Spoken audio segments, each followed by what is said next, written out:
Donald Trump, passé par la case prison en Géorgie, le milliardaire inculpé pour avoir tenté de renverser le résultat de la présidentielle américaine de 2020, s'est mis à disposition des autorités. Sa photo d'identité judiciaire, qu'on appelle un mugshot outre-Atlantique, a été diffusée et c'est historique. C'est la première photo d'identité judiciaire d'un ancien président américain, immédiatement reprise en une des principaux quotidiens. Pour sa 4e inculpation en 6 mois, Donald Trump n'a pu y échapper. Convoqué par le tribunal d'Atlanta, il a passé ce matin une vingtaine de minutes en détention avant de ressortir libre après le paiement d'une caution de $200 000. Il se pose en martyr et s'est même empressé de poster la photo judiciaire sur son compte X, anciennement Twitter, avec ces quelques mots « Ne vous rendez jamais ». En fait, j'ai entendu parler comme quoi il y a des implants pour avoir des testicules plus gros. Non mais le lifting des testicules, si on peut en parler 2 secondes. Avec plaisir. Bah alors, moi je vais vous dire, à la base, ce que j'ai vendu à TF1, c'était une spéciale testicule, ils l'ont pas pris. Je suis avec Ricky et Eric, un duo père et fils. Ouais! On est tellement proches qu'on a un 3e téton placé au même endroit. Wow! Cool. Voilà les Rick triple tétons. La pomme ne tombe jamais loin de l'arbre. J'ai des poils sur le mien. Il tire dessus, t'es fier de ses poils? Me mettre nu me pose pas de problème. Pour me préparer à ce défi, j'ai déniché une plage naturiste au Mexique. Pour éviter de débarquer ici avec les fesses toutes blanches. Bon, on peut dire que les choses sérieuses commencent. J'en reviens pas. Je me demande sur qui je vais tomber. Ce qui est sûr, c'est que ça fait un bail que j'ai pas vu de vagin. Voilà Rick sur le trapèze. Aïe! Même si Rick vient de se prendre un sacré coup sur l'entrejambe, les Rick triple téton passent à la 2e partie du parcours. Ça a fait mal. Ouais, j'imagine. Ça va? Oui, ça va.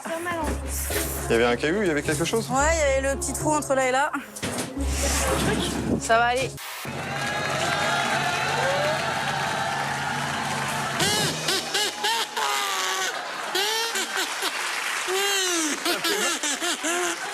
Aujourd'hui, j'ai l'opportunité de partager ma dernière avec vous après tant d'années.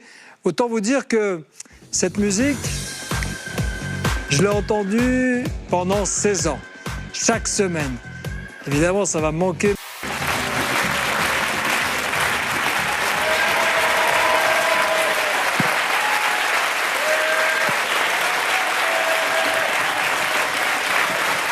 Merci.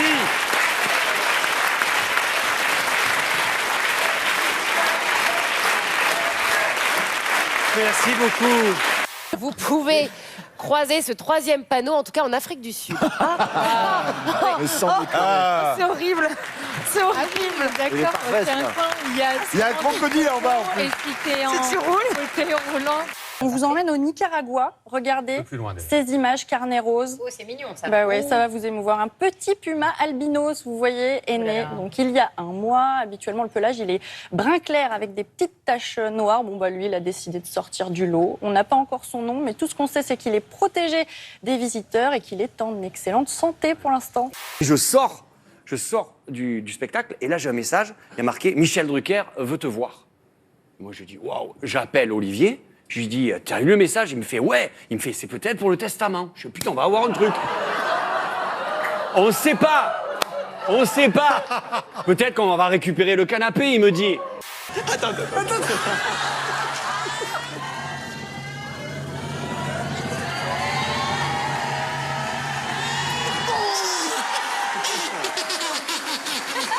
Emportée par l'émotion, la mère de famille se lance dans un solo mémorable.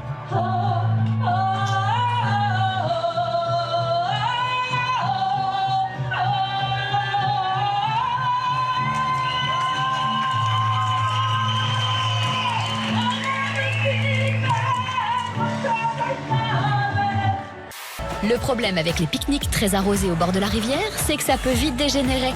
Sur le moment, c'est très drôle, mais quand il faudra sortir la voiture de l'eau, ce sera peut-être un peu moins fun, les gars. Vous êtes encore là, Michel. Mais je vais vous expliquer le concept de la retraite. Il faut la prendre vivant, sinon ça ne sert à rien. Son ouvrage fait beaucoup parler. Depuis sa sortie la semaine dernière, Nicolas Sarkozy était à Ajaccio hier pour dédicacer son livre. De nombreux insulaires sont venus à la rencontre de l'ancien chef de l'État, une séance perturbée par des indépendantistes. On écoute la réaction de Nicolas Sarkozy. Il y a 10 personnes énervées et mal élevées qui ont essayé de perturber une signature, qui n'y sont pas arrivées. Il y en a plusieurs centaines qui ont fait la queue pendant des heures pour que je leur signe un livre. Le J, concentré liquide d'ordures, appelé savamment lixivia. Le jus de poubelle. Oui. Savez-vous que l'on pète en moyenne une quinzaine de fois par jour?